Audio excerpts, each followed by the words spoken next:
क्या आपको भी ऑर्गेनिक केमिस्ट्री से डर लगता है? जो एसिडिटी बेसिसिटी के ट्रेंड्स होते हैं, ऑर्थो, मेटा, पैरा, सिंपल, कौन ज़्यादा स्ट्रॉन्ग, कौन ज़्यादा, इससे डर लगता है? अगर डर लगता है तो इस वीडियो को लास्ट तक देखो, डरना बंद कर दोगे। ऑर्गेनिक केमिस्ट्री के क्वेश्चन हमेशा अटेम्प्ट करोगे, ट्रस्ट मी। एक बार लास्ट तक क्वेश्चन देखना, आज हम इसी टॉपिक पे पढ़ने वाले हैं। सो शुरू करते हैं। वेलकम टू कीमोफिलस लॉरिका। आज मैं आपके पास लेके आई हूँ बहुत इंटरेस्टिंग टॉपिक ऑर्गेनिक केमिस्ट्री का, जो कि बच्चों को डराता है। एक्चुअली हम खुद ही डरते हैं उससे। डरने वाला टॉपिक नहीं है, बहुत सिंपल है। इनफैक्ट ये क्वेश्चंस तो ऐसे हैं जो आप हर एग्जाम में इजीली अटेम्प्ट कर सकते हो। एक बार को मैं ये कहूँ ना कि ऑर्गेनिक केमिस्ट्री की रिएक्शंस भूलती हैं, आई एग्री। नेम रिएक्शंस भूलती है, मैकेनिज्म भूलते हैं, आई एग्री। लेकिन बेसिसिटी का ट्रेंड, एसिडिटी का ट्रेंड और जो इस तरह के कॉन्सेप्ट्स वाले, कॉन्सेप्ट बेस्ड क्वेश्चंस है ना, वो बहुत सिंपल हैं और वो तो हमेशा अटेम्प्ट करने चाहिए। भाई जहाँ से नंबर बनते हैं बटोर लो, है ना। तो बिना किसी देरी के शुरू करते हैं। आज का जो टॉपिक है हमारा वो है बेसिसिटी ऑफ एमीन्स, और कैसे हम इसको स्टडी करेंगे। ओवरऑल मैंने इसको बहुत सिंपल मेथड से एक्सप्लेन किया है, आप इसको लास्ट तक देखिएगा।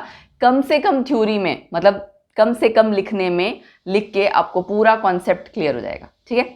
चलो, तो बेसिसिटी पहली बात है आपकी एमीन्स की क्यों है? क्योंकि वो इलेक्ट्रॉन्स डोनेट कर पाता है। अब जो एसिड बेस का आपने कॉन्सेप्ट पढ़ा हुआ है ना, अर्हेनियस, ब्रॉन्स्टेड, लुईस एसिड, ये वही वाला कॉन्सेप्ट है, ठीक है। सी, एमीन्स आपके, उनकी एक बहुत स्ट्रॉन्ग टेंडेंसी होती है, नाइट्रोजन के ऊपर लोन पेयर ऑफ इलेक्ट्रॉन्स है, वो डोनेट किया जा सकता है, राइट। इसी वजह से they are basic in nature, just like ammonia. अब बात करते हैं अगर हम बेसिसिटी कांस्टेंट की। जैसे आप इक्विलिब्रियम स्टडी करते हो तो इक्विलिब्रियम कांस्टेंट बोलते हो ना, ऐसे ही बेसिसिटी कांस्टेंट Kb, इससे हम डिनोट करते हैं Kb से इसको। सिंपल रिएक्शन यहाँ आप देख सकते हो, RNH2 क्या है? ये प्राइमरी अमीन। अब प्राइमरी सेकेंडरी अमीन उम्मीद करती हूँ पता होगा, और अगर नहीं पता होगा तो जल्द ही मैं चैनल पे ऑर्गेनिक केमिस्ट्री शुरू करने वाली हूँ, तो उसके लिए आप रेगुलरली चैनल पे बने रहिए। और बेसिक से मैं स्टार्ट करूँगी, नॉमेनक्लेचर एंड ऑल, क्योंकि वही बच्चों का सबसे ज़्यादा वीक होता है, ठीक है। सो आप चैनल पे बने रहो, रेगुलरली देखते रहो, तो धीरे धीरे सारे टॉपिक्स आपके क्लियर हो जाएंगे, ठीक है। चलो, RNH2 प्लस वाटर जब आपने रिएक्ट करवाया अमीन को यानी वाटर के साथ, ये आप देख सकते हो एमोनियम कैटायन बना और OH आयन निकल रहा है। That's why it is basic in nature. आप OH आयन के कारण भी कह सकते हैं, OH ion, and more over जो इलेक्ट्रॉन डोनेट करता है उसके कारण भी बेसिसिटी हम स्टडी करते हैं। इक्विलिब्रियम कांस्टेंट इस रिएक्शन के लिए क्या होगा कि इक्विलिब्रियम, अगर आप देखें प्रोडक्ट्स की कॉन्सेंट्रेशन ऊपर आती है, रिएक्टेंट्स की नीचे, ऑब्वियसली। उसके बाद यहाँ पे वाटर आपका ओवरऑल जब हम लेते हैं तो इसकी कॉन्सेंट्रेशन, अगर सपोज करो आपने कंसीडर किया लिक्विड स्टेट की, जो प्योर लिक्विड स्टेट में एग्जिस्ट कर रहा है, तो आप यूनिटी लेते हो, है ना। ऐसे ही प्योर सॉलिड स्टेट में जब इसकी किसी चीज़ की कॉन्सेंट्रेशन आप लेते हैं तो यूनिटी लेते हैं। यहाँ पे आपका इसीलिए K इक्विवेलेंट इंटू वाटर, ये आप इस साइड ले गए, रिमेनिंग आपका रह गया। तो K इक्विवेलेंट इंटू वाटर को आपने क्या दे दिया, एक नया सिंबल दे दिया Kb, that is basicity constant, ठीक है। चलो, तो बेसिसिटी कांस्टेंट हम क्या कह सकते हैं? It gives a major of the extent to which an amine accepts a proton from water. Water में से एक अमीन प्रोटोन कितना इजिली एक्सेप्ट कर पाता है, क्योंकि आप देख सकते हो ना यहाँ पे इसने प्रोटोन ही एक्सेप्ट किया हुआ है, तभी अमोनियम कैटायन बना। इस वजह से ये आपकी डेफिनेशन है, ठीक है। सो बेसिसिटी कांस्टेंट से आपको ये समझ में आता है कि कितना इजिली वो अमोनियम कैटायन बना पा रहा है, फाइन। उसके अलावा अगर मैं कहूँ जितना Kb की वैल्यू होगी, ठीक है, जितना Kb की वैल्यू होगी उतनी ही ज़्यादा बेसिसिटी होगी अमीन की। कैसे कह सकते हैं? सी, Kb की वैल्यू ज़्यादा यानी OH आयन की वैल्यू ज़्यादा, ऐसे भी समझ सकते हो, बहुत सिंपल है ना। So greater the value of Kb, greater will be the basicity of that amine जिसको आप स्टडी कर रहे हैं। अब Kb और pKb, अब आप सोच रहे हो कि मैडम क्या बोली जा रही है? ये एक्चुअली देखो, सारी चीज़ें जो है ना वो बेसिक कॉन्सेप्ट्स पे डिपेंड करता है कि आपने बेसिक कॉन्सेप्ट्स आपके कितने क्लियर हैं। ये इक्विलिब्रियम चैप्टर से आपका मतलब आप ये कह सकते हो इसका नाता है, Kb, pKb, इस सब से, ठीक है। pKb आपका एक्चुअली होता है माइनस लॉग ऑफ Kb, तो आप देख सकते हो माइनस साइन है, तो जितना Kb की वैल्यू ज़्यादा होगी उतना ही pKb की वैल्यू कम होगी। अब बताओ, इतना सिंपल है, इसमें कुछ है ऐसा मुश्किल? नहीं, लेकिन बच्चे इससे भी डरते हैं, इसको अटेम्प्ट नहीं करते। That's why I am saying last तक वीडियो देखना। इतने इजी कॉन्सेप्ट्स हैं, इतने इजी तरीके से मैंने समझाया है, अपना बेस्ट ट्राई करके, कि किसी को रट्टा ना मानना पड़े, है ना। और इस चीज़ को आप अगर कहीं, मतलब इट्स नॉट राइट कि आपको यहीं इन कॉन्सेप्ट्स को अप्लाई करना है, ठीक है। इन कॉन्सेप्ट्स को आप बाकी जगह भी, ऑर्गेनिक केमिस्ट्री में भी सेम तरीके से अप्लाई कर सकते हो, फाइन। चलिए, तो smaller the value of pKb, greater is basicity of amine. तो Kb और pKb का थोड़ा ध्यान रखना, ठीक है। Kb की वैल्यू ज़्यादा होनी चाहिए और pKb की वैल्यू कम होनी चाहिए, तब जाके बेसिसिटी ज़्यादा होती है, ठीक है। ये मैंने यहाँ शॉर्ट में आप लोगों के लिए लिख दिया, ठीक है, स्ट्रॉन्गर बेस होगा, वीकर बेस होगा, तो क्या होगा, कंक्लूजन लिख दिया, इसीलिए कि ठीक है बच्चों के लिए थोड़ा इजी हो जाए। चलो, और कुछ इंपॉर्टेंट कंक्लूजन्स हैं, ठीक है, क्या हैं वो, एलिफेटिक एमीन्स, एरोमेटिक एमीन्स, इनके बारे में। एलिफेटिक मतलब जो एलिफेटिक कंपाउंड से रिलेटेड आपके हैं, एरोमेटिक जिसमें बेंजीन रिंग आ जाती है ना, बेंजीन रिंग के अलावा भी कुछ आपके और कंपाउंड्स हैं जो एरोमेटिक नेचर शो करते हैं। तो आप आई होप एलिफेटिक एरोमेटिक से फेमिलियर हो गए इन वर्ड से, फाइन। एलिफेटिक एमीन्स आपके ज़्यादा स्ट्रॉन्गर बेस हैं देन अमोनिया, ठीक है, और एरोमेटिक आपके कम हैं। इनकी एक्सप्लेनेशन अभी पढ़ेंगे हम कि ऐसा क्यों है। तो क्वेश्चन में मोस्टली आपको या तो 3-4 आपको अलग अलग तरह के एमीन्स दिए होते हैं, ट्रेंड सेट करो, या फिर ये पूछा होता है वाई, अगर आप सब्जेक्टिव पेपर दे रहे हैं, why aliphatic amines are stronger bases than ammonia, why aromatic amines are weaker bases than ammonia. These are the questions जो आपके सब्जेक्टिव पेपर में भी पूछे जाएंगे और ऑब्जेक्टिव में भी यही क्वेश्चंस होंगे, फॉर्म डिफरेंट होगी पूछने की, ठीक है। चलो, मिक्स्ड एलिफेटिक या एरोमेटिक मतलब कि आपका उसमें एरोमेटिक भी है और एलिफेटिक का आपका कोई सपोज करो CH2 पार्ट लगा हुआ है, CH2NH2 लगा हुआ है, ठीक है, तो आपका मिक्स्ड एलिफेटिक एरोमेटिक हो जाएगा, जो कि आपके सेकेंडरी और टर्शरी अमीन्स हैं। इनके केस में क्या आप ऑब्जर्व करोगे, they are slightly stronger bases than purely aromatic. जो बिल्कुल सिर्फ एरोमेटिक हैं उनके कंपैरिजन में अगर हम इनको स्टडी करेंगे तो थोड़ी से ज़्यादा स्ट्रॉन्गर बेस है। अब हमें जानना है कि ये सब कैसे है, ठीक है, तो उसके लिए हमें सबसे पहले स्टडी करना होगा एलिफेटिक अमीन्स के बारे में। जैसे आप देख सकते हो ना, why they are more basic than ammonia, तो इसको आप चाहे क्वेश्चन की फॉर्म में समझ लो या फिर basicity of aliphatic amines. Actually basicity aliphatic amines की 2 कॉन्सेप्ट से डिसाइड होती है, इंडक्टिव इफेक्ट और सॉल्वेशन इफेक्ट, ठीक है। और अगर मैं आपसे कहूँ सॉल्वेशन इफेक्ट में और भी कई सारे चीज़ें आती हैं, इंडक्टिव इफेक्ट पहले हम स्टडी करते हैं। इंडक्टिव इफेक्ट क्या है आपका, होपफुली आपने पढ़ा होगा, ये भी बेसिक है ना, एंड दैट्स वाई मैं अपने हर स्टूडेंट को ये कहती हूँ कि अपने बेसिक कॉन्सेप्ट्स पे बहुत फोकस करो, ठीक है। इंडक्टिव इफेक्ट में आपका 2 तरह का इफेक्ट होता है, -I इफेक्ट यानी electron withdrawing inductive effect, +I effect यानी electron donating inductive effect, fine.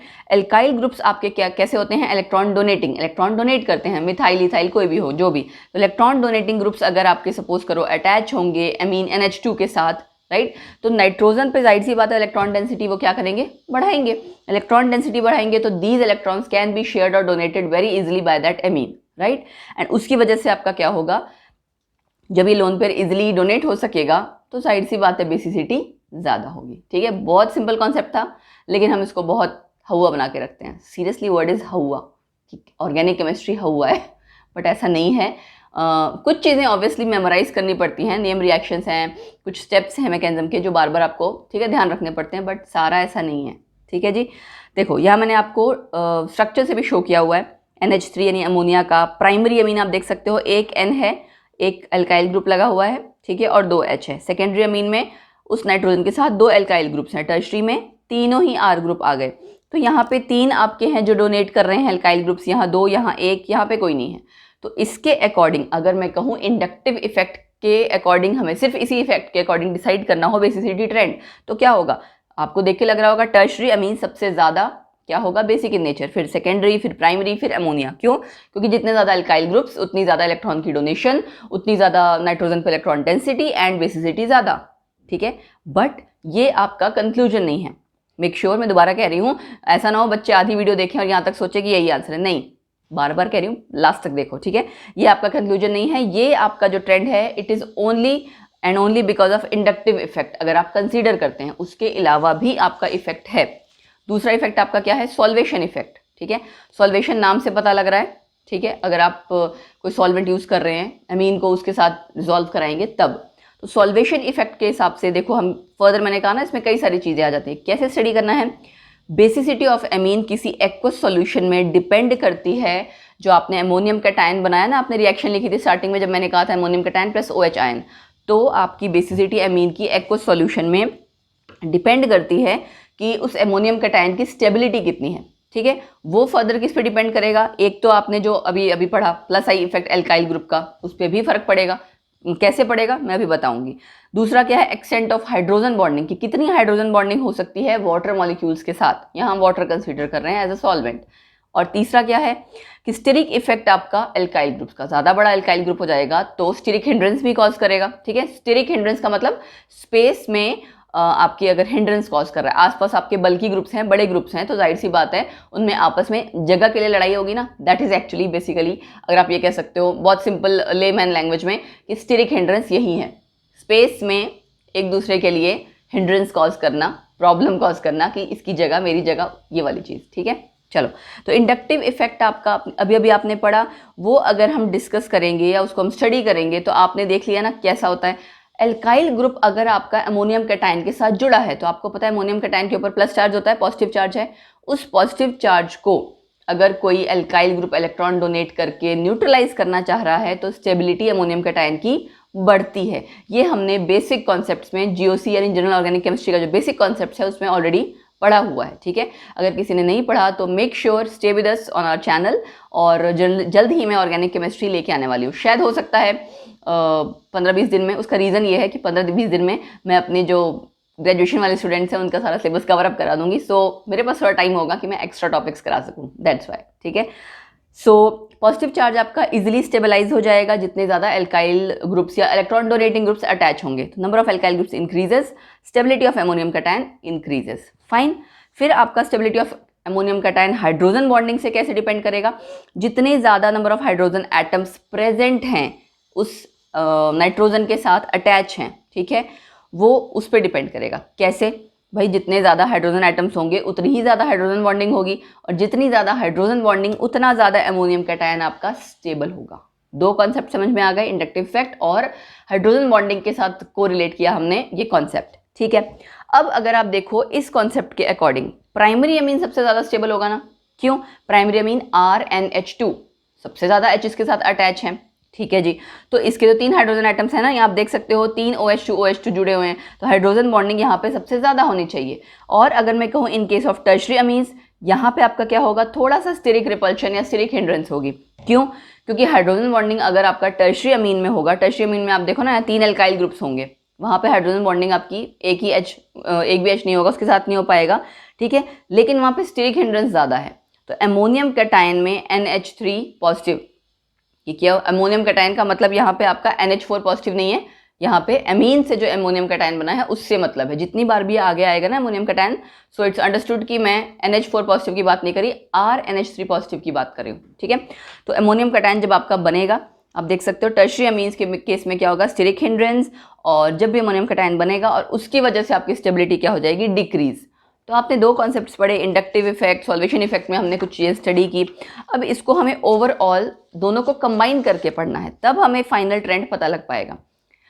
Steric factor जो आपने अभी स्टडी किया और हाइड्रोजन बॉन्डिंग, इसके अकॉर्डिंग आपकी बेसिसिटी ऑर्डर ये हो जाएगी। इंडक्टिव इफेक्ट के अकॉर्डिंग इसकी अपोजिट थी, राइट। तो अगर मैं आपसे ये कहूँ कि दोनों का कॉम्बिनेशन है वो डिसाइड करेगा ना basicity, yes it's true. Combination of plus I effect किसका, एल्काइल ग्रुप्स का, एंड हाइड्रोजन बॉन्डिंग और स्टेरिक फैक्टर्स, ये सब मिला के आपका जो अमोनियम कैटायन की सॉल्युबिलिटी है सॉल्यूशन में, या ओवरऑल अमीन की बेसिसिटी है, वो डिसाइड करते हैं। ठीक है, ओवरऑल बेसिसिटी जो एक्चुअल में एग्जिस्ट करती है वो ये है, secondary amine greater than primary amine greater than tertiary अमीन। मतलब मोस्ट बेसिक आपका क्या है, सेकेंडरी अमीन। उसका रीजन क्या है, क्योंकि सेकेंडरी अमीन के लिए सारे फैक्टर्स फेवरेबल हैं, इंडक्टिव इफेक्ट वाला भी, सॉल्वेशन इफेक्ट वाला भी, हाइड्रोजन बॉन्डिंग, ये सारे फैक्टर्स उसके लिए फेवरेबल हैं, इस वजह से ये स्ट्रॉन्गेस्ट बेस है। अब बात आती है अगर मैं एल्काइल ग्रुप छोटा लूँ या बड़ा लूँ, है ना, वहाँ पे स्टेरिक हिंड्रेंस के फैक्टर जो है आपका चेंज हो जाएगा ना। तो अगर आपका एल्काइल ग्रुप स्मॉल है, कोई स्टेरिक हिंड्रेंस नहीं है, तो हाइड्रोजन बॉन्डिंग वाला फैक्टर जो है वो डोमिनेट कर जाएगा प्लस आई इफेक्ट पे, ऑब्वियसली कर जाएगा। तो यहाँ पे अगर हाइड्रोजन बॉन्डिंग वाला फैक्टर डोमिनेट कर रहा है, मतलब प्राइमरी अमीन आपका ज़्यादा स्ट्रांग हो जाएगा, बेसिक ज़्यादा हो जाएगा। ठीक है, तो छोटा लेकिन अगर आपका एल्काइल ग्रुप होगा, तो बड़ा एल्काइल ग्रुप होगा तो जाहिर सी बात है आपकी स्टेरिक हिंड्रेंस होगी। ठीक है ना, अगर इसका अपोजिट हो जाएगा, बड़ा एल्काइल आपका ग्रुप होगा तो केस आपका इसका अपोजिट हो जाएगा, मतलब हाइड्रोजन बॉन्डिंग वहाँ पे कम होगी, वो प्रीडोमिनेट नहीं करेगा। दूसरी बात है स्टेरिक हिंड्रेंस भी होगी, तो इस सब की वजह से टर्शरी अमीन जो है वो ज़्यादा बेसिक हो जाएगा। तो ये दो फैक्टर्स अगर आप स्टडी करते हैं तो कुछ और ट्रेंड आ रहा है, मतलब प्राइमरी और टर्शरी में अगर हमें खाली कंपेयर करना है, सेकेंडरी तो हमने पहले ही कह दिया कि सबसे ज़्यादा स्ट्रॉन्ग है।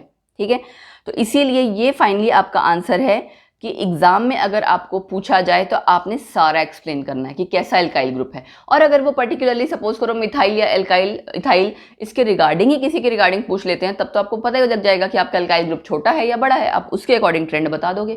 ठीक है, बट मैं बता दूं इन जनरल मैक्सिमम बुक्स में दिस इज द ट्रेंड कि overall inductive effect and solvation effect को कंबाइन करके जो ट्रेंड आया है वो क्या है, secondary, primary and tertiary. Fine. अब क्वेश्चन अराइज होता है कि ये मैंने इसी के लिए क्वेश्चन लिखा हुआ है, why triethyl amine is stronger base than ethyl amine but trimethyl amine is weaker base than methyl amine. ये इसी चीज़ के लिए है, ठीक है। एक जगह ट्राई इथाइल है, एक जगह ट्राई मिथाइल है, एक जगह सिंपल इथाइल और मिथाइल है। इसी चीज़ को मैंने, ये जो दो आपको मैंने आंसर लिखा हुआ है, इसको मैंने क्वेश्चन के फॉर्म में कन्वर्ट करके पूछा हुआ है। बट बच्चे कई बार क्या होता है, क्वेश्चन देख के समझ नहीं पाते हैं, ठीक है। तो सबसे पहले आपको स्ट्रक्चर लिखना भी आना चाहिए नाम देखते ही, इसीलिए कहती हूँ नॉमेनक्लेचर इंपॉर्टेंट है। चलो, तो कंक्लूजन क्या हो गया? कंक्लूजन ये हो गया जी कि बेसिसिटी ऑर्डर एक्वस सॉल्यूशन में कुछ और होगा एंड गैसियस फेज में कुछ और होगा। एक्वस सॉल्यूशन में ऑब्वियसली सॉल्वेशन इफेक्ट आपका आ जाएगा, हाइड्रोजन बॉन्डिंग आ जाएगा फैक्टर, तो ट्रेंड क्या हो जाएगा, secondary, primary, tertiary, then ammonia. और आपका बेसिसिटी ऑर्डर गैसियस फेज में अगर आप स्टडी करें या नॉन एक्वस सॉल्यूशन, तो ये हो जाएगा इंडक्टिव इफेक्ट वाला, जहाँ पे आपका कोई सॉल्वेशन इफेक्ट नहीं है, सिर्फ इंडक्टिव इफेक्ट है, वही आप स्टडी करोगे तो उसके according tertiary, secondary, primary, then ammonia. Okay, तो आई होप आपको ये चीज़ क्लियर हो गई होगी। पहला हमारा जो वो हमने जो स्टार्टिंग में मैं आपको दिखाती हूँ, 2-3 हमने पढ़े थे ना कंक्लूजन्स, ये देखो, ये हमने अभी अभी पढ़ा है इसी तरह से, ठीक है। अब अगला क्वेश्चन क्या है, why aromatic amines are weaker as compare to ammonia. Ammonia के कंपेरिजन में एरोमेटिक क्यों वीक है? अब ये जो है ना, ये है आपके रेजोनेटिंग स्ट्रक्चर, ये तो भाई लिखना आना चाहिए। अगर ये लिखना नहीं आ रहा ऑर्गेनिक केमिस्ट्री में तो बहुत बड़ी प्रॉब्लम है, क्योंकि ये मैकेनिज्म में भी आएगा, ये जितने ट्रेंड्स हैं वहाँ पे भी आएगा। कुछ नहीं करना होता है, इलेक्ट्रॉन की मूवमेंट ही शो करनी होती है। दिखाती हूँ कैसे। NH2 लगा हुआ है, NH2 के ऊपर आपका लोन पेयर था, ठीक है। अब बच्चे सोचते हैं मैम घुमाना क्या है, ये बच्चे मुझसे ऐसे पूछते हैं कई बार, मैम ये घुमाना क्या है, एरो में क्या मतलब क्या घुमा रहे हैं हम। सो बेसिकली आप इलेक्ट्रॉन्स की डीलोकलाइजेशन कर रहे हो। एक बॉन्ड का मतलब 2 इलेक्ट्रॉन है, ठीक है, और आपके जो डबल बॉन्ड है वो डीलोकलाइज होते हैं। सो सी, ये वाला इलेक्ट्रॉन इधर आएगा, 2 इलेक्ट्रॉन्स मतलब इलेक्ट्रॉन पेयर यहाँ मूव किया, यहाँ डबल बॉन्ड था, ये मूव करके अगली पोजीशन पे जाएगा, अगले बॉन्ड पे नहीं जाएगा, इस कार्बन पे जाएगा, यहाँ जो कॉर्नर पे कार्बन है। तो आपने देखा यहाँ लोन पेयर आ गया। पहले केस में क्या होता है, लोन पेयर सेंटर में जाता है, बॉन्ड बनाता है, उससे अगले में जहाँ डबल बॉन्ड है वो कॉर्नर पे जाता है। तो इस तरह से ये आप मूवमेंट करा रहे हैं। स्टार्टिंग में यहाँ से शुरुआत हुई थी, इसलिए प्लस चार्ज है यहाँ पे सब जगह, ठीक है। लास्ट में वापस आपका जनरेट हो जाएगा, ये लोन पेयर वापस इधर आया, ये। अब इसमें और इसमें फ़र्क क्या है, डीलोकलाइजेशन हो रखी है ना। यहाँ बॉन्ड्स की पोजीशन देखो, यहाँ बॉन्ड्स की पोजीशन देखो, जैसे आप बेंजीन रिंग के 2 रेजोनेटिंग स्ट्रक्चर लिखते हो, वही सेम चीज़ यहाँ भी आ गया। सो आपने देखा रेजोनेटिंग स्ट्रक्चर हमने लिखे। एरोमेटिक एमीन्स आपके कम बेसिक हैं in comparison to ammonia and aliphatic amines. उसके 2 रीज़न हैं। एक तो आप देख सकते हो रेजोनेंस हो गई एनिलीन में, मतलब ये कि आप इलेक्ट्रॉन्स जो डोनेट करने थे, एक्चुअली बेसिकली वो जो आपको इलेक्ट्रॉन्स डोनेट करने थे वो कहाँ आ गए, वो आपके आ गए भाई रिंग में। रिंग में आपके डीलोकलाइज हो रहे हैं, तो उसी को आप कहते हो रेजोनेशन में आ गए हैं, ठीक है। तो आपके due to resonance in aniline, यानी कि lone pair of electrons get delocalised over the whole benzene ring. तो ऑब्वियसली बात है, अगर वो डीलोकलाइज हो गए तो वो फ्री नहीं है डोनेशन के लिए, तो बेसिसिटी आपकी कम हो जाएगी। बेसिसिटी आपकी इलेक्ट्रॉन्स की डोनेशन के कारण थी, अगर वो इलेक्ट्रॉन्स ही कहीं और इन्वॉल्व हो गए तो जाहिर सी बात है आपकी बेसिसिटी रिड्यूस हो जाएगी। और कोई भी ऐसा फैक्टर जो उन इलेक्ट्रॉन्स को नाइट्रोजन के ऊपर से हटा रहा हो तो वो बेसिसिटी को घटाएगा, और अगर बढ़ा रहा हो तो बेसिसिटी को इंक्रीज करेगा। ये आगे हम पढ़ेंगे इफेक्ट ऑफ सब्स्टिट्यूएंट्स में। तो दूसरा क्या है, lower stability of anilinium ion. जैसे आपने अमोनियम कैटायन पढ़ा था ना, एनिलीनियम आयन मतलब जहाँ पे आपका बेंजीन रिंग है, NH3 के ऊपर पॉजिटिव है, ये एनिलीनियम आयन है, एनिलीन से एनिलीनियम आयन, ठीक। इसके आप रेजोनेटिंग स्ट्रक्चर्स नहीं लिख पाते हैं, ये खाली 2 ही हैं। तो अगर किसी के हम रेजोनेटिंग स्ट्रक्चर कम लिख पाते हैं, सो इट मीन्स वो आपका लेस स्टेबल है। तो lower stability of anilinium ion than aniline, ये दोनों रीज़न हैं आपके कि एरोमेटिक एमीन्स आपका वीक बेस है in comparison to ammonia and aliphatic amines. वैसे भी सिंपल सी बात है, जब आपका बेंजीन रिंग अटैच हो गया ना कहीं, तो इलेक्ट्रॉन्स आपके डीलोकलाइज होंगे ही एरोमेटिक उस बेंजीन रिंग में, ठीक है। और अगर एलिफेटिक एमीन्स की बात करो, वहाँ तो वैसे एल्काइल ग्रुप लगा हुआ है, तो इंडक्टिव इफेक्ट के कारण आपका कहीं ना कहीं बेसिसिटी ज़्यादा होती है, ठीक है जी। चलो, ये मैंने मेंशन भी कर दिया है कि आपका एनिलीन में देखो रेजोनेंस हाइब्रिड आपके हमने 5 रेजोनेटिंग स्ट्रक्चर शो किए थे ना, एनिलीनियम आयन में सिर्फ 2 हैं, तो वही मैंने आपको जो एक्सप्लेन किया वो लिखा हुआ है। So aniline is more stable than anilinium ion in case of ammonia. और एलिफेटिक एमीन्स में क्या होता है, डीलोकलाइजेशन वगैरह ऐसा कुछ भी नहीं है, रेजोनेंस पॉसिबल नहीं है, मोर ओवर एल्काइल ग्रुप है जो इलेक्ट्रॉन डोनेट करेगा। तो ओवरऑल हम ये क्या कह सकते हैं, जो मैंने आपको फाइनली कंक्लूड किया कि अमोनिया और एलिफेटिक एमीन्स stronger base हैं than aniline and other aromatic amines. Got it? ये हमारा दूसरा क्वेश्चन जो सबसे ज़्यादा पूछा जाता है वो भी कवर अप हो गया। ये एग्जाम में पूछा जाता है, ग्रेजुएशन में भी पूछा जाता है एंड +2 के जो आपके एग्जाम्स होते हैं, इवन कॉम्पिटेटिव एग्जाम्स में भी। मैंने कहा कॉम्पिटेटिव एग्जाम्स में सिर्फ तरीका चेंज हो जाता है, ट्रेंड लिखा होता है या कई बार रीजन दिया होता है, ठीक है, वो आपको पिक करना होता है, बट कॉन्सेप्ट आपका सब जगह सेम अप्लाई होगा। नेक्स्ट है आपका कि सिंपल एर एल्काइल। ये एर एल्काइल का मतलब क्या है? एर मीन्स राइल और एल्काइल दोनों का mixture. Simple aralkyl amines are weaker bases than alkyl amines but stronger bases than ammonia. अब पहले देख लो कि क्या स्ट्रक्चर है। एर एल्काइल ये है आपका एराइल पार्ट, और ये CH2 मैंने कहा था ना CH2 लगा होता है तो मिक्स हो जाएगा एलिफेटिक एरोमेटिक का, ये वही चीज़ है। एराइल एल्काइल, एर एल्काइल हो गया, ये एल्काइल है, ये अमोनिया है। अब अगर मैं आपको आगे अभी पूरा एक्सप्लेनेशन नहीं बताऊं, यहाँ भी अगर आप सिंपल देखो क्या कह रहे हैं कि ये सबसे ज़्यादा स्ट्रॉन्ग है। ऑब्वियसली यहाँ पे आपका एल्काइल ग्रुप है, सिर्फ इंडक्टिव इफेक्ट लगा हुआ है ना, कुछ और कोई ऐसी प्रॉब्लम नहीं है, हर्डल नहीं है, कुछ भी नहीं है, कहीं आपके इलेक्ट्रॉन्स डीलोकलाइजेशन नहीं होंगे। बट इनके केस में क्या है, थोड़ा सा ये CH2 इलेक्ट्रॉन डोनेट करेगा, लेकिन थोड़ा सा ये आपका इलेक्ट्रॉन को पुल भी करेगा। तो जितनी बेसिसिटी होनी चाहिए थी, इंक्रीज होनी चाहिए थी due to inductive effect of CH2, उतनी नहीं इंक्रीज होगी। क्यों? क्योंकि थोड़ा सा इलेक्ट्रॉन खींचातानी में अपनी तरफ खींच भी लेगा, डीलोकलाइज नहीं करेगा, बट इलेक्ट्रॉन विड्रॉइंग इफेक्ट इसका थोड़ा सा तो होगा। Got it? तो इस वजह से आपका ये इसके कंपैरिजन में कम है। लेकिन अमोनिया के कंपैरिजन में क्यों ज़्यादा है? क्योंकि यहाँ कोई इलेक्ट्रॉन डोनेटिंग ग्रुप नहीं है, लेकिन यहाँ पे CH2 है, ठीक है। तो ये मैंने आपको देखो बड़े शॉर्ट में समझाया, इसको मैं आपको डिटेल में एक्सप्लेन करती हूँ। मैंने यहाँ थ्योरी पूरी लिखी हुई है। See due to electron withdrawing group, या फिर इलेक्ट्रॉन विड्रॉइंग जो आपका इंडक्टिव इफेक्ट है, -I इफेक्ट किसका? -I इफेक्ट कह लो सीधे, एराइल ग्रुप का। अनशेयर्ड इलेक्ट्रॉन पेयर आपका जो है वो ऑब्वियस सी बात है, अगर डीलोकलाइजेशन में चला जाएगा या इलेक्ट्रॉन विड्रॉइंग इफेक्ट आपका बेंजीन रिंग का लगेगा, तो वो आपका डोनेशन के लिए इलेक्ट्रॉन्स फ्री नहीं होंगे। इसकी वजह से aralkyl amines are weaker bases than alkyl amines. जो मैंने आपको अभी समझाया वही मैंने आंसर लिखा हुआ है, सो दैट जिन बच्चों को नोट्स चाहिए वो भी अवेलेबल हो जाएं, ठीक है जी। आप वीडियो को पॉज करके नोट्स बहुत इजीली बना सकते हो। बुक में बहुत लंबा आंसर दिया होता है, मैंने इसको शॉर्ट करके लिखा है, ठीक है, क्योंकि टाइम बहुत कम होता है सबके पास। तो कॉन्सेप्ट समझना एंड उसको शॉर्ट में एक्सप्लेन करना, है ना। ऑर्गेनिक केमिस्ट्री का बेस्ट तरीका यही होता है कि आप उसको बहुत कम से कम में रिएक्शंस लिखते हो, रेजोनेटिंग स्ट्रक्चर्स ड्रॉ करते हो एंड एक्सप्लेन करते हो, दैट्स इट। ज़्यादा एक्सप्लेनेशन में बहुत कोई लंबी थ्योरी आंसर नहीं लिखना होता है ना। दूसरा चीज़ क्या है आपका, as the distance between allyl group and amino group, जो आपका CH2 था ना, CH2 और NH2 में जितना ज़्यादा इंक्रीज होता जाएगा, -I इफेक्ट, इंडक्टिव इफेक्ट, वो विड्रॉ करने वाली जो उसकी पावर है, वो आप देख सकते हो कि नाइट्रोजन यहाँ है और वो जो आपका बेंजीन रिंग है वो यहाँ था, थोड़ा और दूर कर दिया। ऐसे मैं दूर करती जाऊँ तो दूर हो जाएगा ना। आपको पता है इंडक्टिव इफेक्ट विद डिस्टेंस क्या होता है, कम होता जाएगा, है -I इफेक्ट आपका कम होता जाएगा। तो वही चीज़ है, -I इफेक्ट आपका डिक्रीज होगा तो बेसिसिटी इंक्रीज होगी। तो अगर इस तरह के कभी आए, ये देखो C6H5 में यहाँ 3 CH2 है, यहाँ 2, यहाँ 1, ऑब्वियस सी बात है इनमें ज़्यादा गैप है, तो इसका इंडक्टिव इफेक्ट -I इफेक्ट कम से कम लग पाएगा, ठीक है। तीसरे के बाद तो खत्म ही हो जाता है। तो ये आपका मोर बेसिक होगा इन दोनों के कंपैरिजन में, ठीक है ना। कॉन्सेप्ट सेम है, बट आपके सब जगह आप देख सकते हो बेसिक कॉन्सेप्ट्स बार बार आ रहे हैं। इसीलिए कहते हैं ना, हम किसी कंपटीशन को क्रैक करने के लिए बेसिक्स क्लियर होना बहुत ज़रूरी है। अगर वो क्लियर हैं तो ये बाद में सारी चीज़ें रट्टा मारने की ज़रूरत नहीं पड़ती। ऐसे कौन रटता रहेगा, कितना रटोगे, ट्रेंड्स आप नहीं रट सकते हो, है ना, वो चीज़ है। देन लोन पेयर जो आपके इलेक्ट्रॉन के नाइट्रोजन के ऊपर, वो इन्वॉल्व नहीं है रेजोनेंस में बेंजीन रिंग के साथ, जो मैंने आपको अभी समझाया ना।